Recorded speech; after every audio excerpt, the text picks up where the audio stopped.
daftar volunteer untuk membersihkan Gunung Fuji, silahkan. 寒いです。Dingin sekali. はい、それと今ちょうど本日お客様は一番いい時に来ています。この紅葉が見れるっていうのがすごく幸せなことなんです。これを見たいがためにですね、観光客の方、このスパンラインに登ってくるんですけれども、もう本当にラッキーです。こんなに綺麗な富士山ね、ご覧いただけるのは、本当に、今日一日ラッキーな日じゃないかなと思います。Hari ini adalah hari yang sangat beruntung ya, kita bisa melihat pohon koyo ini ya. Karena dalam waktu dekat sudah semua rontok ya. Mungkin dalam beberapa minggu sudah rontok habis. Jadi kita beruntung sekali bisa lihat. これから5合目でお客様には降りていただきますけれども、そこがもともと富士山の一番高かった場所なんです。その後また爆発を起こしまして、頂上付近3776メートルになっておりますので、5合目までしか昔は10万年前はなかったんですね、本当は。なので、かなり高いところまでこれから登っていきますので、まだ少しお時間の方がね、かかってしまいます。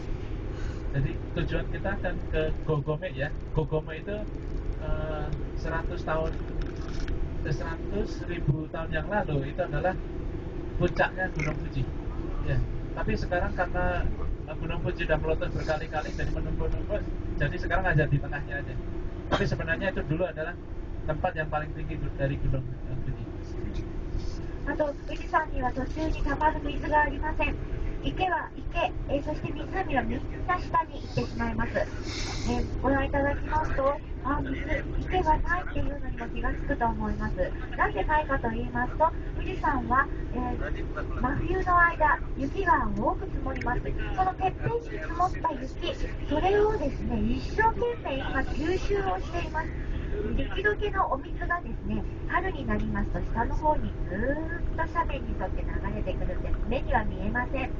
その今頂上付近に溜まっている雪、この雪が何年かかって下に降りてくるかと言いますと、今の雪は80年後に麓に、溜まったお水降りてきます。Gunung Fuji itu kalau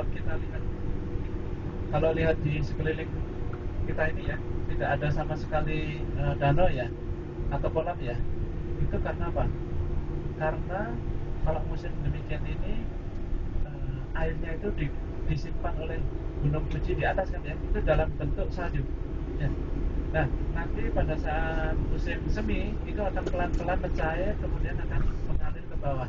Nah, kira-kira sekarang salju yang ada sekarang itu sampai di kaki Gunung Fuji kira-kira membutuhkan waktu berapa lama? Kira-kira berapa? Sebulan. 80 tahun. Jadi yang sekarang sedang menumpuk di puncak Gunung Fuji ini akan 80 tahun lagi baru sampai di bawah. Jadi pelan-pelan sekali. もう今ですね、ようやく2合目です。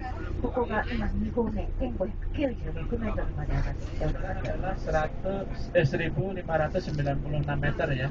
Ini pos yang kedua. さあ動物はいないのかなっていう感じなんですけど、実はこの富士山にも動物はいます。動物といってもですね、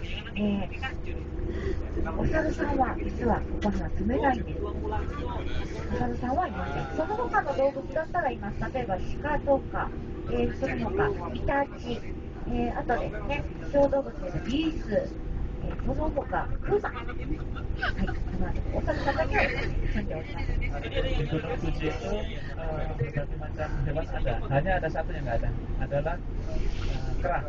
Ya. Kera nggak ada di sini. Tapi misalnya kijang, kemudian beruang itu ada di sini. Jadi hati-hati ya kalau ada beruang ya. Sebenarnya kita harus bawa ini klinik-klinik itu ya, lonceng kecil itu ya, agar si beruangnya tidak dekat. Biasanya beruang akan takut ke bunyi yang frekuensinya tinggi.